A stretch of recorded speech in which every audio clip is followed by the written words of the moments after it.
নমস্কাৰ মই বিশ্বজ্যোতি শৰ্মা আজি এটা বিশেষ কথাৰ কাৰণে বিষয় এটা আলোচনা কৰিবলৈ আগবাঢ়িছো কমলাবাৰী সত্ৰৰ ভূমি অধিগ্ৰহণ বা ভূমি বেদখলৰ ওপৰত দুখাৰমান কথা আপোনালোকক আজি জনাবলৈ আগবাঢ়িছো আজি কিছু দিনৰ আগতে যেতিয়া 2016 নাগৰিকত্ব সংশোধনী বিধেয়কৰ বিষয় বিৰুদ্ধে অসমত প্ৰতিবাদ চলি আছিল সেই সময়টুকুৰাতে অসমৰ এটি বৈদ্যুতিন মাধ্যমত কমলাবাৰী সত্ৰৰ লালুকত থকা মাটিখিনি বেদখলৰ সন্দৰ্ভত এটা প্ৰতিবেদন প্ৰকাশ পাইছিল সেই প্ৰতিবেদনত দেখুওৱা হৈছিল যে কিদৰে কমলাবাৰী সত্ৰৰ ভূমি তথাকথিত বাংলাদেশী মুছলমান মানুহে অধিগ্ৰহণ কৰিলে আৰু সত্ৰৰ সত্ৰাধিকাৰকে প্ৰমুখ্য কৰি সত্ৰৰ বাকি সকলো পলাই আহি পেলাই এটা সময় তিতাবৰত নিজকে তিতাবৰত ৰাখিবলগীয়া হ'ল তাৰ দুদিনমান পাছতেই এখন বাতৰি কাকতত পালো যে সেই কথাটো একেবাৰে সম্পূৰ্ণ মিছা বুলি বাতৰি কাকতখনত কোনোবাই ক'ব বিচাৰিছে বা তাৰ ওপৰত ৰাজনীতিও হৈছে এতিয়া মই যিখিনি কথা ক'বলৈ আগবাঢ়িছো সেই কথাখিনি কোনো ধৰ্মৰ ওপৰত ভিত্তি কৰি নহয় বা ৰাজনৈতিক কথা ক'ব বিচৰা নাই যিহেতু সত্ৰ বোলা বস্তুটো অসমীয়া জাতিৰ এটা প্ৰতীক আৰু সেইখিনি আমি সংৰক্ষণ কৰা সম্বৰ্ধন কৰাটো আমাৰ কাৰণে বৰ গুৰুত্বপূৰ্ণ কথা ভৱিষ্যত প্ৰজন্মৰ বাবে জৰুৰী তাতোকৈ ডাঙৰ কথা হৈছে মহাপুৰুষ শ্ৰীমন্ত শংকৰদেৱ আমাৰ গুৰুজনাৰ অস্তিত্ব এই বস্তুখিনিৰ লগত জড়িত হৈ আছে গতিকে আমাৰ আন্তৰিক এটা সম্পৰ্ক আছে সত্ৰৰ লগত সত্ৰ সংস্কৃতিৰ লগত গতিকে কথা কোনটো সত্য প্ৰকৃততে সেই কথাটো জানিবৰ বাবে মই মোৰ এজন বন্ধুক লগত লৈ কেইদিনমান পাছতে যিহেতু তিতাবৰৰ পৰা কমলাবাৰী সত্ৰ তিতাবৰৰ টাউনৰ পৰা কমলাবাৰী সত্ৰ প্ৰায় 10-12 কিলোমিটাৰ দূৰত গতিকে মই ভাবিলো যে সত্ৰলৈ যাওঁ গৈ পেলাই তাত কিবা তথ্য সংগ্ৰহ কৰিব পাৰোঁ নেকি বা সত্ৰৰ সত্ৰাধিকাৰ আৰু তাত থকা ব্যক্তিসকলৰ পৰা কিবা কথা জানিব পাৰোঁ নেকি সেই উদ্দেশ্য সৰগত কৰিয়েই প্ৰায় গধূলি 7টা বজাত এদিন মই এজন বন্ধুক লগত লৈ কমলাবাৰী সত্ৰলৈ গ'লোঁ তেতিয়া কমলাবাৰী সত্ৰৰ সত্ৰাধিকাৰ তেখেতৰ বয়স এতিয়া প্ৰায় 80-81 বছৰ আৰু দুজন বুঢ়া ভকত আৰু দুজন আন ব্যক্তি সত্ৰৰ লগতে জড়িত তেওঁলোকৰ লগত কথা পাতিলোঁ গোটেই প্ৰক্ৰিয়াটোত মোৰ প্ৰায় 3-4 ঘণ্টা সময় লাগিছে যিখিনি কথা দেখিলোঁ শুনিলোঁ সেই কথাখিনি আপোনালোকৰ আগত ব্যক্ত কৰিব বিচাৰিছোঁ তেখেতসকলৰ বক্তব্যহে মই ক'ব বিচাৰিছোঁ প্ৰথমতে মোৰ ক'বলগীয়াখিনি মই শেষত ক'ম তেওঁলোকৰ মতে যেতিয়া মাজুলীত কমলাবাৰী সত্ৰখন গৰাখহনীয়াৰ ফলত প্ৰায় এক বৃহৎ অংশ পানীৰ তলত ব্ৰহ্মপুত্ৰৰ পানীত জাহ গ'ল সেই সময়ত তেওঁলোকে সত্ৰখনে নিজক বচাবৰ বাবে বাহিৰত মাটি বিচাৰিলে সেই সময়ছোৱাত মহেন্দ্ৰ মোহন চৌধুৰীয়ে তেওঁলোকক লখিমপুৰ জিলাৰ লালুকত প্ৰায় 300 বিঘা মাটি আবণ্টন দিলে আৰু সত্ৰৰ পৰা বহু ব্যক্তি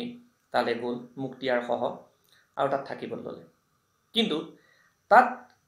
বাংলাদেশী মুছলমানৰ অত্যাচাৰ থাকিব নোৱাৰি তেওঁলোকে বিভিন্ন ধৰণৰ তেওঁলোকৰ ওপৰত তেওঁলোকক দম দিয়া হয় তেওঁলোকক অত্যাচাৰ কৰা হয় ভাবুকি প্ৰদান কৰা হয়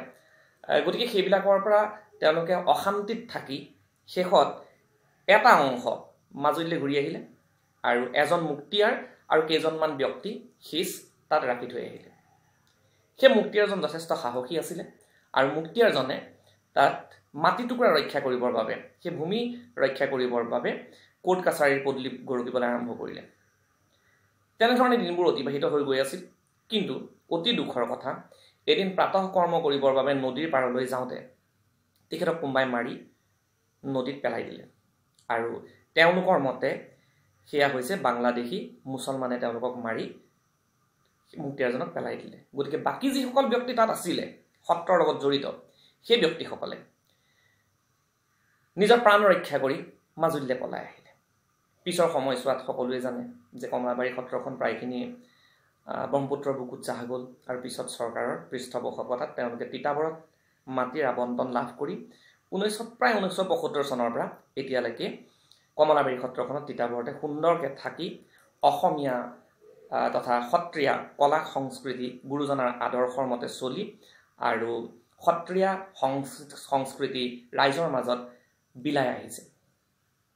সেইটোলৈকেতো ঠিকে আছিলে কিন্তু 2010 চনত বেলেগ এটা ঘটনা ঘটিলে 2010 চনত এখন চৰকাৰী কাগজ আহিলে আৰু সেই কাগজখনৰ জৰিয়তে সত্ৰাধিকাৰক কোৱা হ'ল যে আপুনি যোৱা 1975 চনৰ পৰা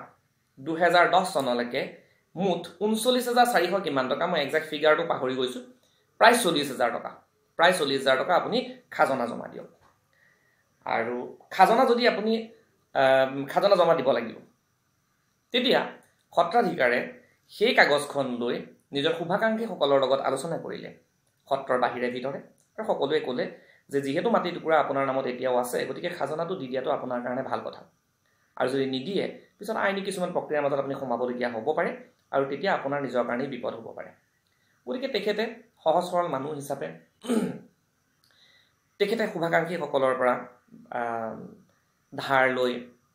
টকা যোগাৰ কৰিলে আৰু মাটিৰ খাজনাখিনি তেখেতে চৰকাৰী ঘৰত দি দিলে দি দিয়াৰ পিছত সেই ৰচিদ খাজনাৰ ৰচিদ মোৰ হাতত তেখেতে মই এই কথাখিনি এই কাৰণেই ক'ব পাৰিছোঁ যে খাজনাৰ ৰচিদৰ ফটোকপি মোৰ হাতত আছে আৰু খাজনাৰ ৰচিদ তেখেতৰ ওচৰত ধুনীয়াকৈ আছে আৰু চৰকাৰী যিখন কাগজ আহিছিলে সেই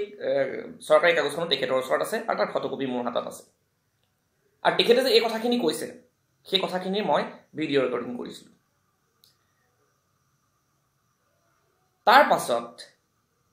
2011 চনত আন এখন কাগজ আহে সেই কাগজখনৰ জৰিয়তে কোৱা হয় যে সত্ৰই লালুকৰ মাটিখিনি ইস্তিফা দিব লাগে তাৰমানে এৰি দিব লাগে যিহেতু তেওঁলোক তাত নাথাকে এৰি দিব লাগে সেই কাগজখনৰ তলতেই সত্ৰাধিকাৰে চহী কৰিব পৰা এটুকুৰা জেগা আছিলে তেখেতে আকৌ শুভাকাংক্ষী কেইজনমানৰ লগত কথা বতৰা পাতি তাৰ তলত চহী কৰি কাগজটুকুৰা ইস্তিফা দিলে কিন্তু তাৰ প্ৰমাণ তেখেতৰ ওচৰত এতিয়া নাই গতিকে এতিয়া কথাটো হ'ল যে বিভিন্ন পক্ষই এইটো কথা কৈছে যে মাটি টুকুৰা এতিয়া যিসকল মানুহ তাত বহি আছে সেই মানুহখিনিয়ে আগৰ পৰা মাটি টুকুৰা ভোগ কৰি আছে তেওঁলোকৰ নামতেই মাটিখিনি আছে যদি সেইটো সত্য হয় কিন্তু কমলাবাৰী সত্ৰখন তাৰ পৰা 70 চনৰ আগতেই উঠি আহিবলৈ বাধ্য হ'ল গতিকে 70 চনৰ পৰা 2010 চনৰ ভিতৰত তাত মানুহ আছে নে নাই যদি আছে তেনেহ'লে খাজনা কমলাবাৰী সত্ৰৰ সত্ৰাধিকাৰীকে দিবলগীয়া হ'ল এতিয়া খাজনা যি দিব যাৰ নামত মাটি থাকিব তেওঁহে খাজনা দিব যদি সত্ৰাধিকাৰে 10 চনলৈকে মাটিৰ খাজনা দিবলগীয়া হৈছে যদি নহয় সেইটো প্ৰমাণ আছে গতিকে সত্ৰাধিকাৰে যিহেতু মাটিৰ খাজনা বা সত্ৰখনে যিহেতু মাটিৰ খাজনা দিবলগীয়া হৈছে তাৰমানে 10 চনলৈকে মাটি টুকুৰা সত্ৰাধিকাৰৰ নামত আছে বা সত্ৰখনৰ নামত আছে তেনেহ'লে 1970 চনৰ পৰা 2010 চনলৈকে যিখিনি মানুহ তাত বহি আছে তেওঁলোক অবৈধ বাসিন্দা নহয়নে তেওঁলোকে মাটি বেদখল কৰা নাইনে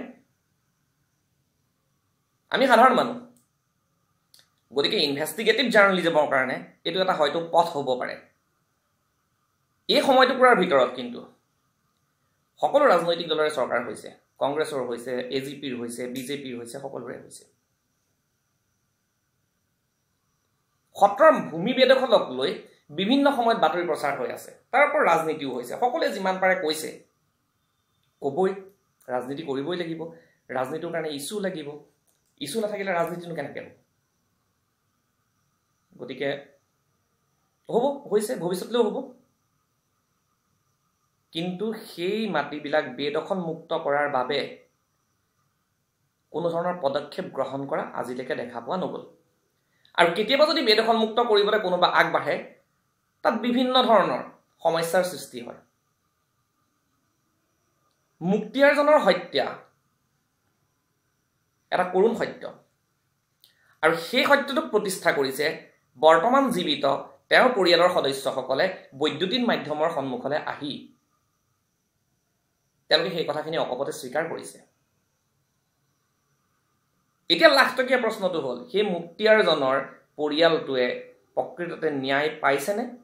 যদি নাই পোৱা পাবনে নে ৰাজনীতি হৈ থাকিব দ্বিতীয় এটা কথা নাগৰিকত্ব সংশোধনী বিধেয়ক 2016 আমি বিৰোধী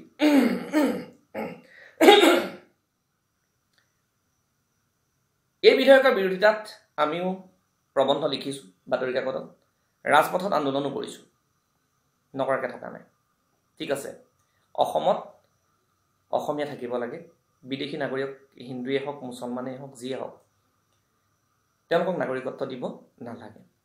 সেইখিনি কথাৰ ওপৰত বহুত বেছি আলোচনা হৈ গৈছে, সেইখিনি মই ইয়াত চৰ্বিত চৰ্বণ নকৰোঁ। কিন্তু আমি হিন্দু বাংলাদেশীৰ ঘটনাটোৰ ক্ষেত্ৰত যিমান বেছিকৈ আমি ৰিয়েক্টিভ হৈ গ'লোঁ, আমি যিমান বেছি আগভাগ লৈছোঁ, সিমান বেছি মুছলমান বাংলাদেশীৰ ক্ষেত্ৰত আগভাগ ল'ব নাই বিচৰা নেকি? অসমত যে ডেম'গ্ৰাফিক চেঞ্জ হৈছে সেইটোতো একেবাৰে সঁচা কথা। কিন্তু আমাৰ থলুৱা যিসকল, মোৰ এটা প্ৰশ্ন যে এই বস্তুখিনিৰ উত্তৰ পাব লাগে নে নালাগে, ইয়াৰ মীমাংসা হ'ব লাগে নে নালাগে, এই প্ৰশ্নটো মই কোনো হিন্দু বা মুছলমানক সোধা নাই। মই এই প্ৰশ্নটো সুধিছোঁ প্ৰত্যেকজন অসমীয়া, আৰু সেই অসমীয়াজন হ'ব পাৰে এজন হিন্দু, এজন মুছলমানো হ'ব পাৰে, এজন খ্ৰীষ্টানো হ'ব পাৰে, এজন বৌদ্ধিষ্টো হ'ব পাৰে, যিকোনো ধৰ্মৰ যিকোনো ভাষাভাষী ব্যক্তি হ'ব পাৰে।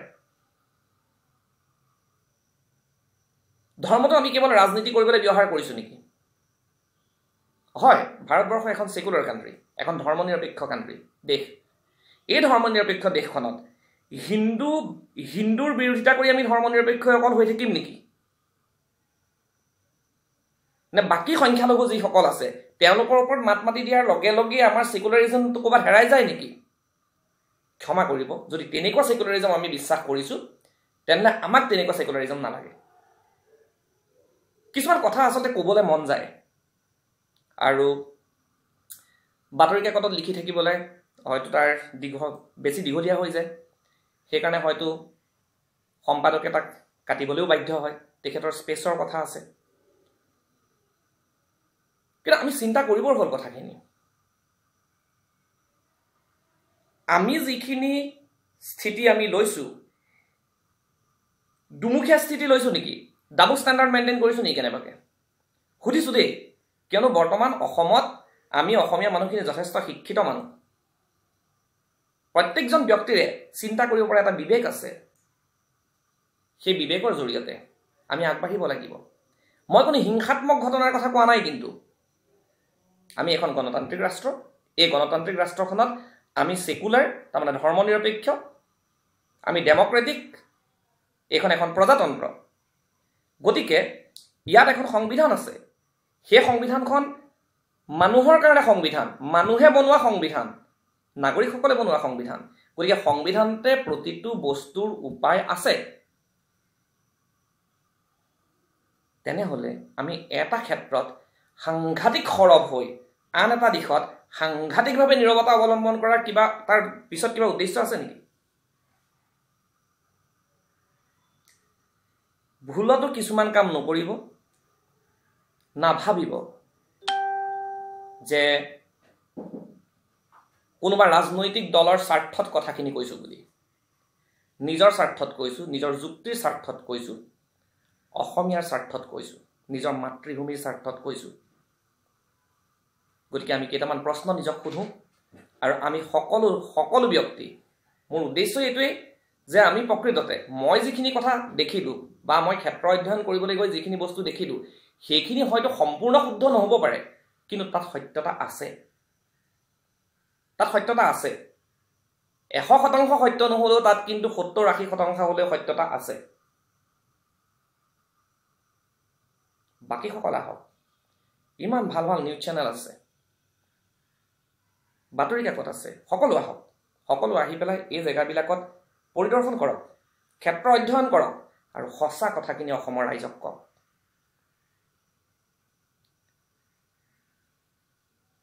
গণতন্ত্ৰৰ সংবাদ মাধ্যম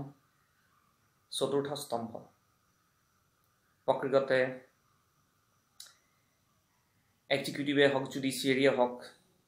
বা লেজিছলেচাৰে হওক, এই বস্তুকেইটাক কিন্তু কণ্ট্ৰল কৰিব পৰা বস্তু হৈছে